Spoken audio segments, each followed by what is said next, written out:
Hey everyone, it's Josh from Blockchain DXB and today is the 12th of March 2024 and guys, the price of Bitcoin is definitely heading towards the moon.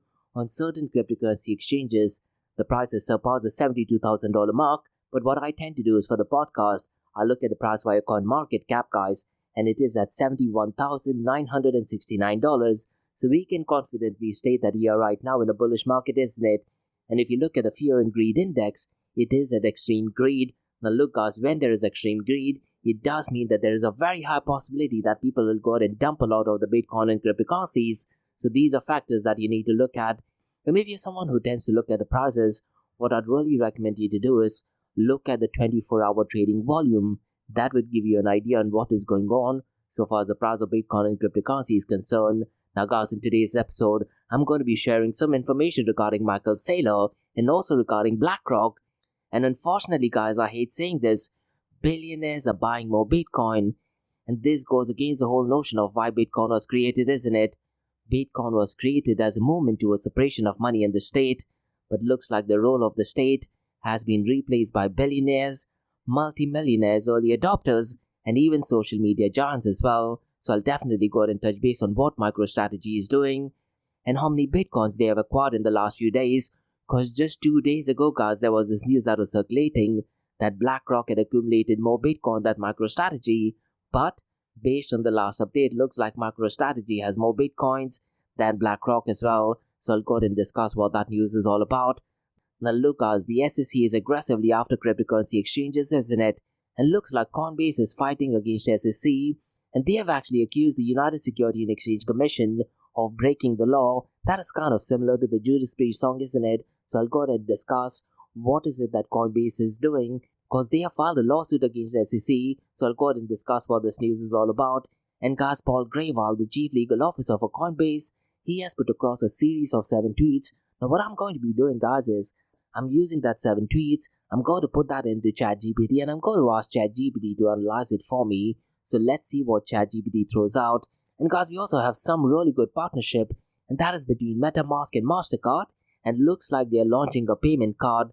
Now at this point of time guys, when we talk about cryptocurrencies, we do not have a physical devices in it. So hopefully with this partnership, there might be possibility of a payment card. But in hindsight guys, that is actually going backwards, isn't it? And if you're someone who's addicted to Netflix, I would really recommend you to watch a documentary called as Bitcoin, because that talks about a scam that was circulating in 2018-2019, where someone promised to have a payment card that could be connected to your Bitcoin. A really funny and interesting documentary, to be honest. So I'll go ahead and discuss what the possibility and the future of a payment card is, particularly in the world of digital currency.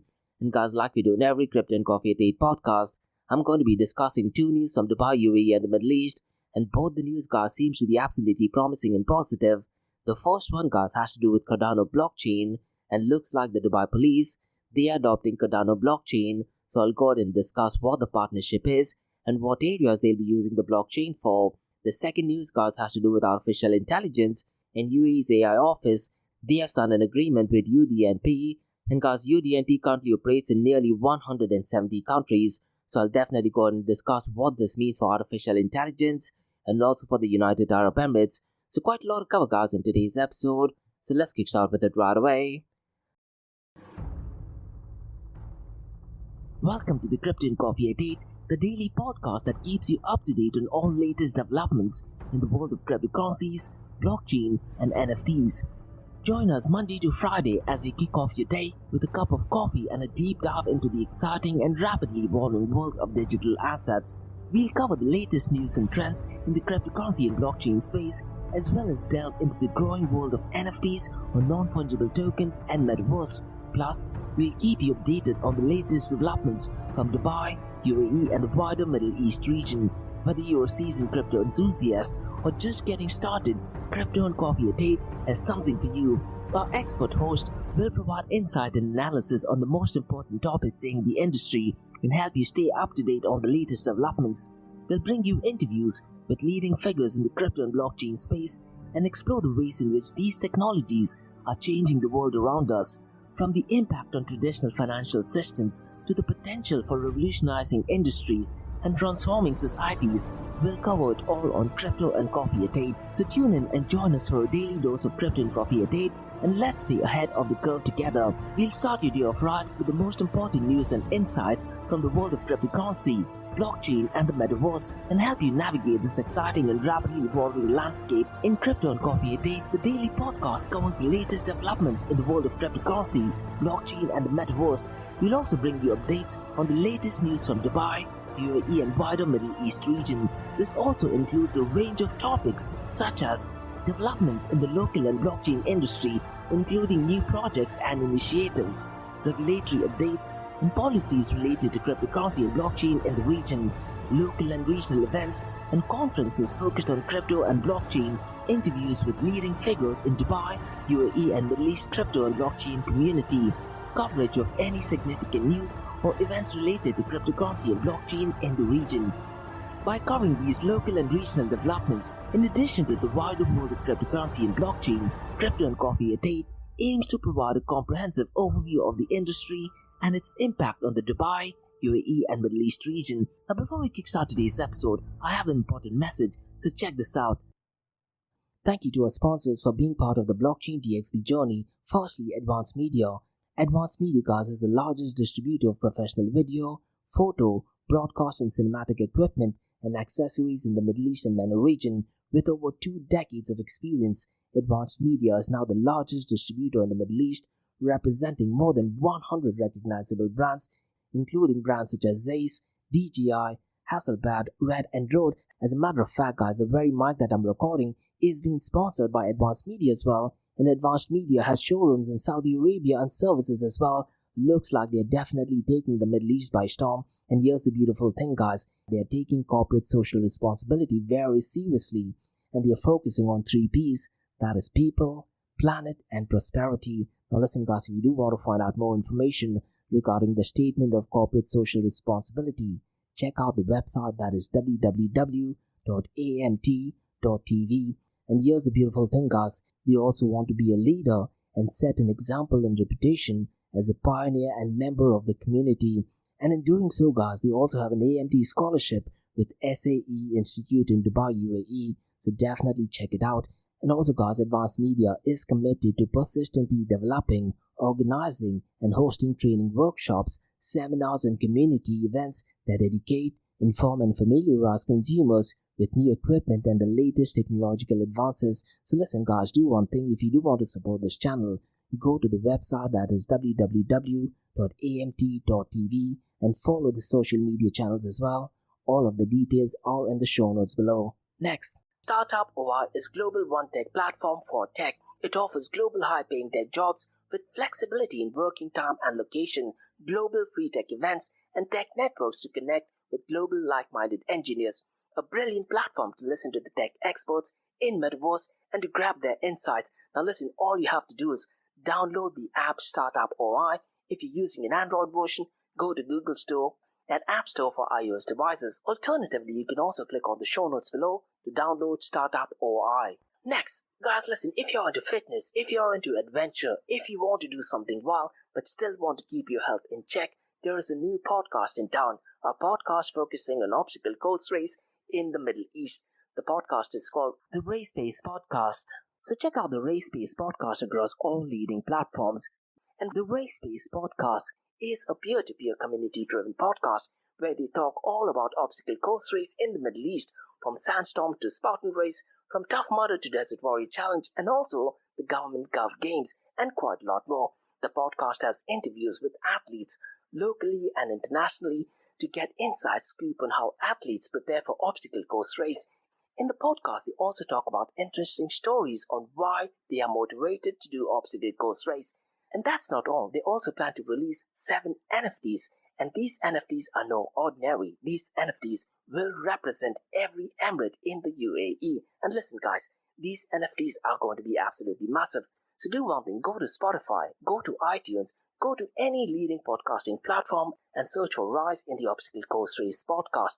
And finally, guys, not your keys, not your crypto. If you have dabbled with cryptocurrencies and now are seriously getting to protect your cryptocurrencies, there is no better way to protect it by using a hardware wallet. And this is where Ledger Wallet kicks in. And Ledger Wallets are hardware cryptocurrency wallets made by Ledger, a company headquartered in Paris, France.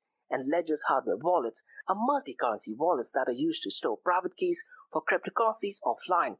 And Ledger offers two hardware wallets, the Ledger Nano and Ledger Nano X wallets. They are world-class experts with extensive crypto security backgrounds.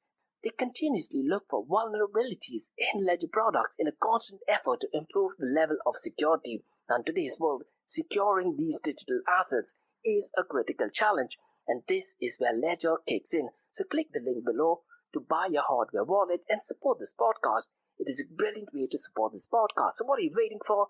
The link is in the show notes below. Now guys, since you've taken care of that, let's kickstart by looking at the global cryptocurrency market. Now look guys, the prices right now are definitely heading towards the moon, and at this point of time we can confidently state that the global cryptocurrency market is definitely bullish. Now so far as the global cryptocurrency market is concerned, it is at $2.71 trillion, and since the last 24 hours it is up by 4.51%. Now listen to this guys, if you look at the total cryptocurrency market volume since the last 24 hours, it is at a staggering $166.01 billion, and since the last 24 hours, it is up by 41.25%. So it looks like there's a lot of action going on in the world of cryptocurrency, isn't it? Now so far as the volume in DeFi is concerned guys, unfortunately the volume is not looking good. It is at $13.59 billion, and DeFi is accounting for 8.19% of the total crypto market 24-hour volume.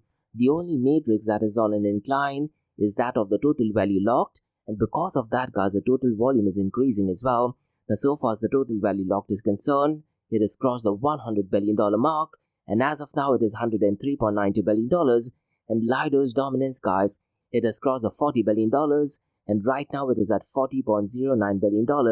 Now just to give you some understanding guys, just little over 9 months ago, the total value locked across all DeFi protocols was hovering around the $40 billion mark. On certain days it was below the $40 billion mark as well. Fast forward to 12th of March 2024, only the total value locked of Lido is at $40.09 billion. These are crazy and wild times to be honest, isn't it? And so far as the decentralized exchange dominance is concerned, it is at 30.52%. Now let me very quickly run through the volume of decentralized exchanges guys, because for some odd reason the numbers have drastically pumped up, and Uniswap's volume has crossed the $2 billion mark. As a matter of fact, I wouldn't be surprised. In the next few hours, it will actually cross the $3 billion mark, because right now it is at $2.97 billion. Now look guys, I'm definitely envisioning some massive anomaly, because on Thursday last week, Uniswap's volume was at $5.9 billion. I really am not sure if it did actually cross the $6 billion mark, but on Monday, that is yesterday, the volume of Uniswap was less than $500 million mark. Such massive anomalies absolutely cannot arise, and today guys, it is almost on the verge of crossing the $3 billion mark. And if you actually compare these numbers with that of PancakeSwap, the numbers definitely make sense, but at the same time it does not make a lot of sense as well. So could it be possible that there is a lot of transaction taking place between PancakeSwap and Uniswap? Most likely yes, because yesterday guys, the volume of PancakeSwap was well below the $400 million mark, isn't it? But today guys, it has crossed the $1 billion mark, and as of today it is at $1.33 billion. Radium guys' volume is $537.03 million. Orca is at number 4th, and its volume is $526.8 million. And finally guys, Thorchain is at number 5th, and its 24-hour volume is $525.27 million. So look guys, I'm hoping we do not find out any massive anomalies, particularly in the world of decentralized exchanges. And there are 3 red areas that I'm looking at. One is the volume of Uniswap. Is it somehow some way connected to that of PancakeSwap?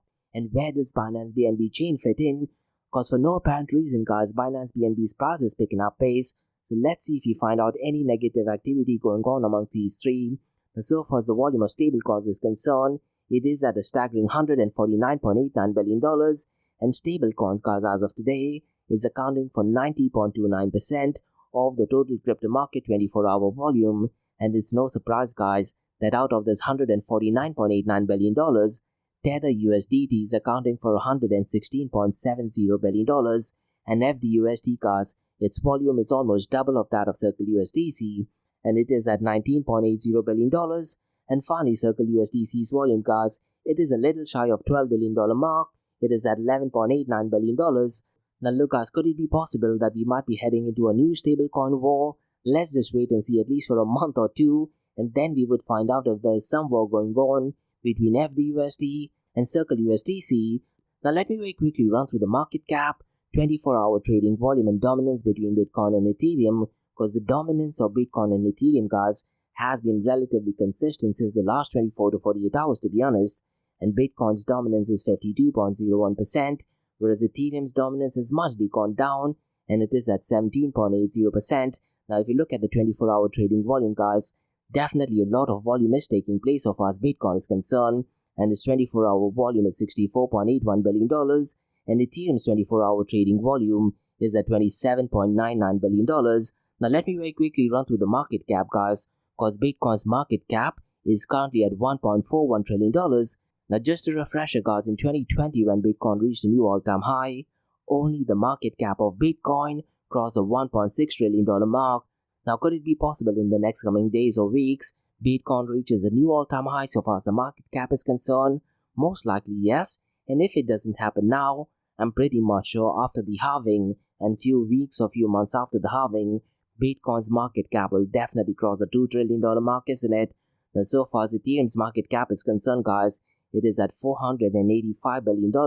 So it's going to be really interesting to see, guys, if there is a possibility once an Ethereum spot ETF is approved, is it going to overtake the market cap of Bitcoin? Look, guys, because the price of Ethereum is ridiculously low, I'm pretty much sure people will be keen to get their hands on Ethereum as well. So we'll just have to wait and see how that narrative plays out. Now, in today's episode, guys, let me very quickly run through the decentralized apps that are currently working only on Ethereum. And most of these numbers, guys, I already did mention yesterday. But in today's episode, we would be looking at decentralized apps that are currently working only on Ethereum. Now, mind you, guys, I'm looking at these numbers via dappradar.com. And what you can do is you can select which blockchain protocol that you need to be looking at. But one thing which I'm a bit confused, guys, because when I did select only Ethereum, it does show the data for Ethereum, but it does state that the protocol or project is working on different protocols as well. Now, if you do want to go ahead and look at more detailed information, the best place to look at is the Blockchain Explorer, and that way we would get direct information from first sources in it. So if you do want to go ahead and investigate, definitely look at Blockchain Explorer for individual projects or protocol, or even blockchains. Now, the first one, guys, is Uniswap version 3, and if you look at it in terms of dollar amount, it is at $2.63 billion. The second one, guys, is Morpho Optimizer, and in terms of dollar amount, it is at $857.17 million. Now, mind you, guys, what I'm looking at is the fiat value of incoming token transfers from unique active wallets to decentralized app smart contract over a period of time. And when you talk about over a period of time, I'm hoping it is 24 hours, because if it is, let's say, anything more than 24 hours, these numbers are absolutely dreadful. Now, the third most decentralized app in terms of dollar amount that is working on Ethereum is that of Balancer, and in terms of dollar amount, it is $643.77 million. Uniswap version 2, guys, is at number 4. In terms of dollar amount, it is $483.7 million. And finally, guys, at number 5 is 1inch Network, and in terms of dollar amount, it is $392.78 million. Now, unfortunately, guys, I hate saying this, all of these looks like decentralized exchanges, isn't it? Ideally, guys, I'd like to see a decentralized app, something similar to, let's say, Instagram, Tinder, or LinkedIn app that is working on a decentralized distributed platform. When will that thing happen? I really am not sure, to be honest, but we'll just have to wait and see if this whole narrative of decentralization of Web3 does actually get mainstream adoption. Now, guys, before we look at the king of all kings, that is Bitcoin, this week what I'm doing, guys, is I'm breaking down each and every privacy-preserving protocol. And in yesterday's episode, I went ahead and talked about zero-knowledge proof. So what I'd strongly recommend you to do is, guys, go ahead and listen to that part of the episode, and that will give you an idea on what zero-knowledge proof is. Now, in today's episode, I'm going to be talking about signature sharing, and let me go ahead and explain what signature sharing is. And later on, guys, I'll quickly compare signature sharing with zero-knowledge proof. But so far signature sharing is concerned, it actually refers to the practice of users digitally signing messages or transactions and then sharing these signatures publicly. And this method, guys, honestly plays a very crucial role in enhancing security and efficiency within the cryptocurrency space. And in the world of cryptocurrency, guys, digital signatures are utilized to verify the authenticity of transactions, and every transaction on the blockchain network must be digitally signed using private key that is corresponding to the sender's public key. And every transaction on the blockchain network, guys, must be digitally signed using the private key that is corresponding to the sender's public key. And this process ensures that the rightful owner of the cryptocurrency can initiate transactions. Now, in case you want to go ahead and dig more further, guys, what I'd really recommend you to do is look at what Byzantine fault tolerance is, and you would get an idea on what we are talking about. Now, so far signature sharing is concerned, it leverages the principles of cryptographic hashing. So essentially, when a transaction is signed, the signature is generated by applying a cryptographic algorithm to a combination of the transaction data and also the user's private key. And this signature, guys, is unique only to that specific transaction and cannot be forged without the private key. So the big question, guys, is how does signature sharing benefit the cryptocurrency space? So let me focus on 6 core areas. The first one is enhanced security. The second one is reduced network load. The third one is privacy preservation. The fourth one is interoperability. The fifth one, guys, is trustless verification. And finally, guys, I'm going to talk about smart contract execution and where does signature sharing fit in. So far as enhanced security is concerned, by sharing signatures publicly, users can prove the validity of the transaction without revealing the private key. And this actually prevents unauthorized access to the funds and reduces the risk of theft or fraud. And so far as reduced network load is concerned, guys, every transaction must be verified by multiple nodes to ensure its validity. And by sharing signatures, guys, users can prove the authenticity of the transaction without broadcasting the entire transaction data, thus reducing the network load and improving scalability. And so far as privacy preservation is concerned, signature sharing can be implemented in a way that preserves user privacy. And instead of revealing transaction details, users can share only necessary signatures, keeping sensitive information confidential. And so far as interoperability is concerned, guys, cryptocurrency projects often seek interoperability between different blockchains, isn't it?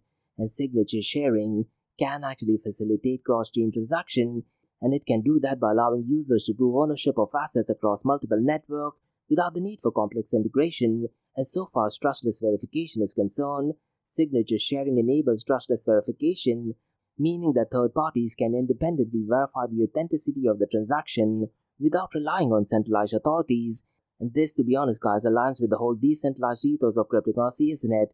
And so far, smart contract execution is concerned, in decentralized finance and also other applications of blockchain technology, smart contracts automate the execution of agreements, and signature sharing can be used to trigger these smart contracts, ensuring that the conditions are met before the contract is executed. Now listen, guys, it's really important to note that despite its benefits, it is essential to implement signature sharing protocols extremely securely to prevent potential vulnerabilities, and proper cryptographic techniques and best practices must be followed to safeguard against attacks. And additionally, guys, user education and importance of securely managing private keys is extremely crucial to prevent unauthorized access to funds.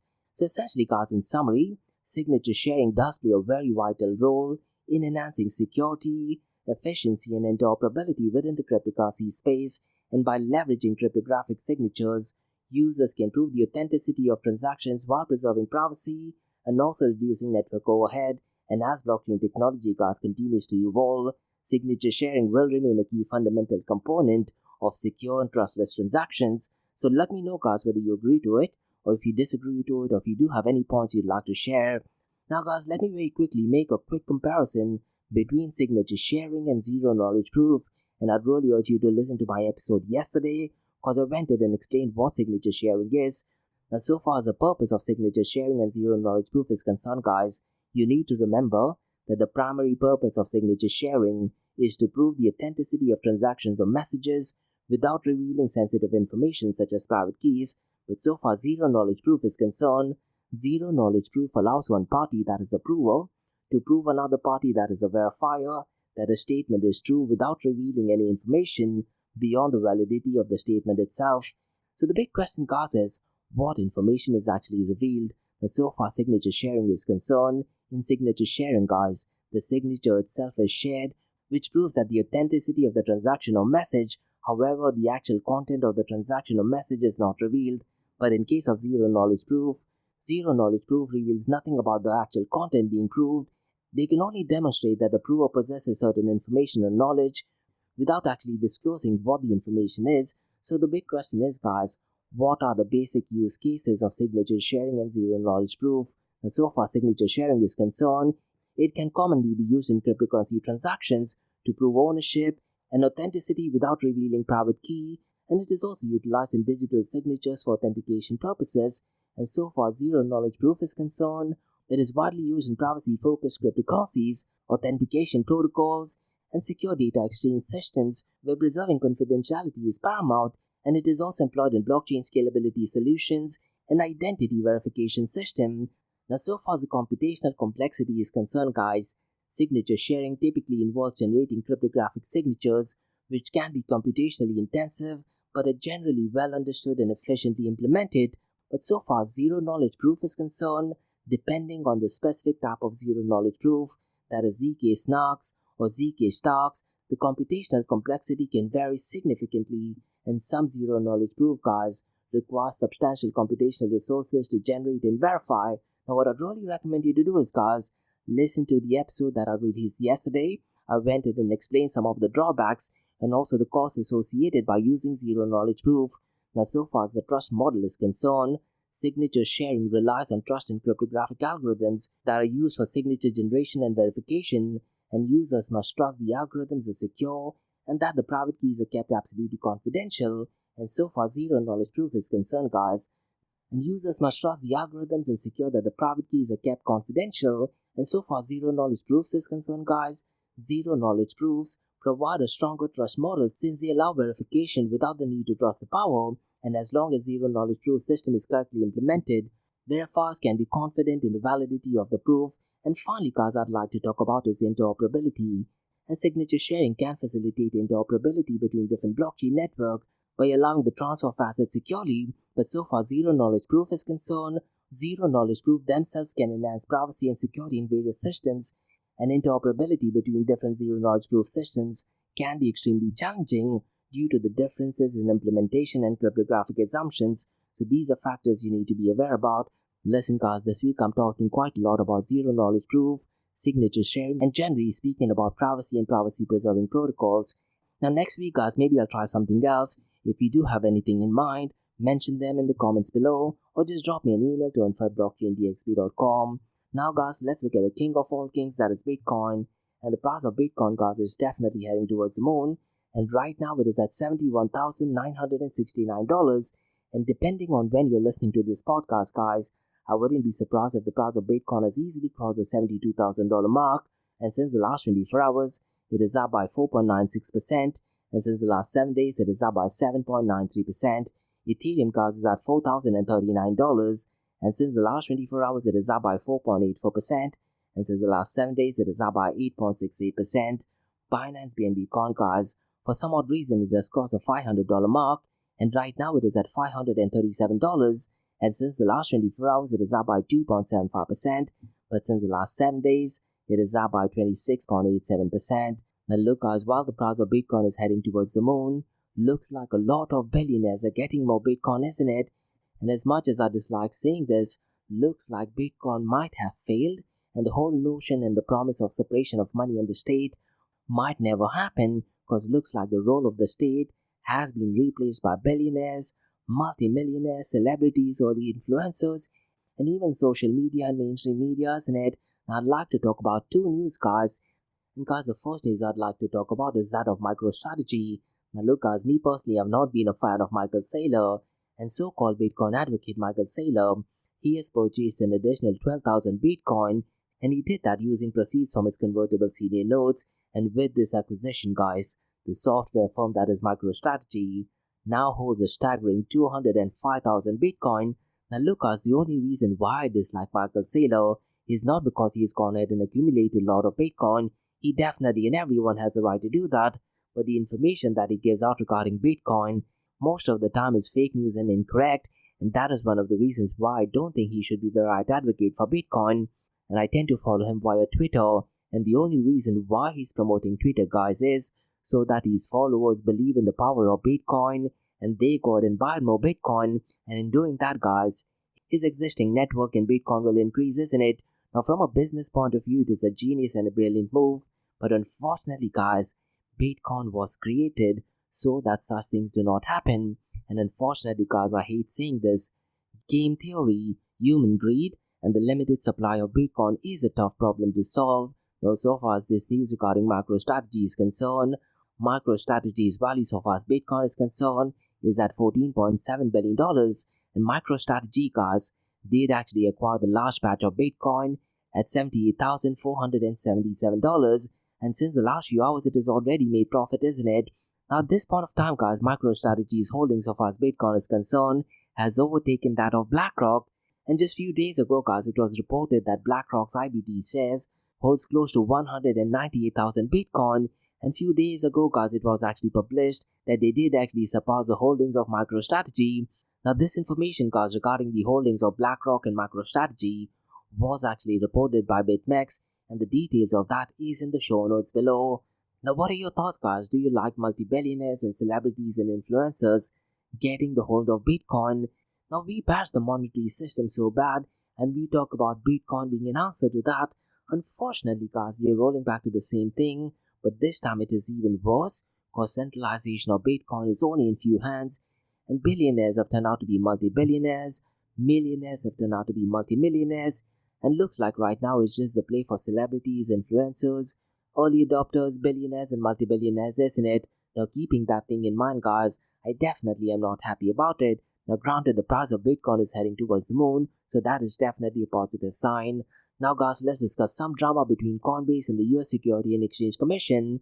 And according to Coinbase guys, the US Security and Exchange Commission is following one of the songs of Judas Priest, isn't it? And that is breaking the law. So let me go ahead and share what this news is all about. Because Coinbase guys has filed a lawsuit against SEC, and they actually accusing of arbitrary behavior in denying the company's petition for crypto rules. Now it's really important to note guys that the lawsuit seeks clarification on the SEC's oversight of the industry and its refusal to provide specific regulations. Now it's really important to note guys that it is not directly linked to Coinbase's ongoing legal battle with the SEC, and that also alleged unregistered security trading, isn't it? Now both cases guys highlight the SEC's reduction to define crypto securities, and Coinbase guys is urging the court to compel the Security and Exchange Commission to start new rulemaking or provide a clear explanation. And the SEC's track record in crypto-related activity guys has been mixed at this point of time, with some wins and certain losses in court battle. Now so far as the outcome of the legal disputes is concerned guys, it can definitely significantly impact the regulations of the cryptocurrency industry. Now if you do want to go ahead and read through the official filing guys, it is in the show notes below. Now Coinbase's legal officer guys, Paul Grewal, he put out a series of 7 tweets. So what I tried to do is guys, I copy pasted that tweet, I put it into ChatGPT, and I asked ChatGPT-4 to analyze it. So let's see what ChatGPT says regarding his tweet. So what ChatGPT is saying guys is that Coinbase announces the filing of the opening brief in the Third Circuit challenging the Security and Exchange Commission's denial of their rulemaking petition, and they argue that the SEC's denial is arbitrary, capricious and violates the Administrative Procedures Act, and Coinbase criticizes the SEC for not providing a clear reason for its inaction despite legitimate concerns in raising their petition, including questioning the SEC's authority over the digital asset space.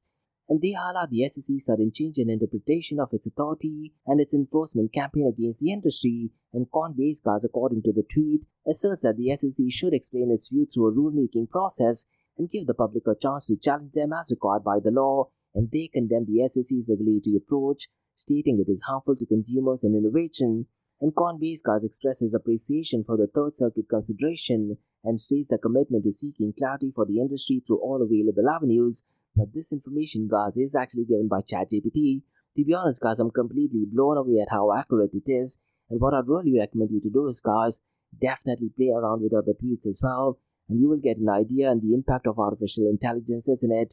Now guys, let's discuss some positive news, and this might lead to the first blockchain powered payment card. Now really I'm not sure if that is a good news or a positive news, because it is literally going a step back, isn't it? The whole idea of using a cryptocurrency or digital currency is so that we cannot use a physical device. But let me go ahead and share what this news is all about. Because MetaMask and MasterCard, they have power to test the first blockchain powered payment card that is issued by banks, which is spelled as BAANX. And this card guys will allow users to spend cryptocurrencies for everyday purchases and is usable wherever traditional cards are accepted. And according to the marketing material guys, which was actually reviewed by CoinDesk, MetaMask claims to be the first entirely on-chain card, representing a milestone in the cryptocurrency adoption. And MetaMask guys at this point of time is the biggest self-custody wallet with more than 30 million monthly active users, while MasterCard guys provides key plumbing in the conventional financial system through its credit and debit card network spanning the globe, isn't it? Now, if you do want to read through the article, guys, it is actually published by a CoinDesk. Now, look, guys, the idea sounds great, but to be honest, guys, I definitely feel it falls back to Web 2.0. And just for fun, guys, what I'd recommend you to do is go to Netflix and watch this documentary called as Bitcoin, because they were trying to do exactly something similar, and they duped a lot of the investors, including Floyd Mayweather and quite a lot of high celebrity and net worth individuals. So definitely worth checking that documentary, to be honest. So those were the news, guys, from the cryptocurrency blockchain world. Now let's look at two news from Dubai, UAE and the Middle East. And the first news, guys, is regarding Dubai Police, and they have actually partnered with Cardano blockchain. So let me go ahead and give out more information regarding this news, because United Arab Emirates, guys, they are integrating Cardano blockchain for enhanced criminal investigation security. And this announcement was actually made during the World Police Summit in Dubai that took place between March to the 7th of this month. And Dubai Police, guys, is adopting Cardano's blockchain technology, which is a major step towards blockchain integration and law enforcement globally. And this news, guys, showcases demonstrated secure exchange of forensic data with Interpol in it, and Cardano's potential for safe and unhackable data management is definitely emphasized with this news. Now look, guys, so far as Dubai Police is concerned, they definitely are very adaptive to new technology. And when the NFT hype was there, the Dubai Police did actually release two batch of NFTs. Now the first one I do believe was done somewhere around 2020 or 2021, and the batch were given out completely free of cost as well, and so was the second batch as well. Now so far as this news with Cardano is concerned, it's really important to note, guys, when you talk about blockchain technology, information remains unaltered and traceable with blockchain, isn't it? And this initiative, guys, of the Dubai Police merging with blockchain technology facilitates safe sharing of sensitive forensic data internationally. And security expert Omar Shans did actually comment on the blockchain's relevance in security at the World Police Summit, and UAE's adoption, guys, sets a global precedent for security infrastructure enhancement, and I'm pretty much sure, guys, there will be potential ripple effects in a positive way where nations recognize the benefits of blockchain technology, isn't it? And blockchain technology, guys, offers novel solutions for law enforcement, and this move, guys, will definitely provide effectiveness in addressing money laundering and terrorism financing as well. Now, so far as China is concerned, they also use something similar to blockchain, and they do that because of this tamper-proof judicial data security. Now, so far as blockchain analytics is concerned, guys, blockchain analytics aid in managing investigation data and compliance, and UK's NCA, guys, also employs blockchain detectives to combat crypto crimes, and Cardano blockchain adoption transforms the secure criminal data dissemination, so it'll definitely be a very positive news. But unfortunately, guys, this news has definitely not impacted the price of ADA. So it's going to be really interesting to see what the future of this is. But so far as this news is concerned, it definitely demonstrates advanced application of blockchain for open data management. So it's going to be really interesting to see, guys, if we do get more information regarding this. And would it be ideal just to keep criminal data on the blockchain? Now, so far as Cardano is concerned, it does make a lot of sense because it is a relatively older blockchain, isn't it? So I'll definitely go ahead and update you guys as and when I get more information regarding this. Now, guys, let's discuss second news. And this is regarding UAE's Artificial Intelligence Office, and they have actually signed an agreement with UNDP. So let me go ahead and share more bits and pieces of information regarding this news, because this partnership, guys, is to enhance AI research and development, and the agreement focuses on empowering talent in the Arab region and beyond, and the aim is to promote artificial intelligence and accelerate progress towards sustainable developmental goals. And the partnership, guys, emphasizes responsible and ethical AI development, and the collaboration, guys, aims to foster innovation and advance SDGs. And the UAE government, as we know, guys, they are expanding partnership to explore technological opportunities. So definitely positive news. And the focus of this partnership is in increasing adoption of AI technologies for community benefit. And guys, the World Government Summit that did actually take place a few weeks ago did serve as a platform for partnership, isn't it? So it made more sense to have this partnership during that time. And so far as the agreement is concerned, it supports innovation, digital inclusion, and data-driven governance, and they are definitely emphasizing on establishing robust data management frameworks, and they are focusing on enhancing trust and reducing data risks associated with artificial intelligence. And there's definitely going to be skill development, knowledge exchange, and training program. So definitely positive news. Now, so far as UNDP is concerned, guys, they are currently operating in 170 countries, and they're definitely promoting sustainable development, and they're working on eradicating poverty, advancement of women, and good governance. And this partnership, guys, includes training in data science and machine learning, and they focus on exchanging views, theories, and best practices in artificial intelligence. And look, guys, the UNDP serves as an operation arm of United Nations, at country level for development goals. So definitely positive news. So those were the newscasts on the cryptocurrency, blockchain, and artificial intelligence world from Crypto and Coffee at 8 from Blockchain DXB. And in case if you guys have any feedback or suggestions, drop me an email to info@blockchaindxb.com. Check out my website www.blockchaindxb.com, and also check out my website area2071.com that talks everything about metaverse. And guys, if you like listening to this podcast, please click on the follow button, give it a 5-star rating, and share the word across. Now for the next few minutes is going to be an Ask Me Anything series where your listeners can ask any questions regarding Bitcoin, blockchain, beyond blockchain, cryptocurrencies, NFTs, DeFi, and metaverse. So let's get started with the Ask Me Anything series.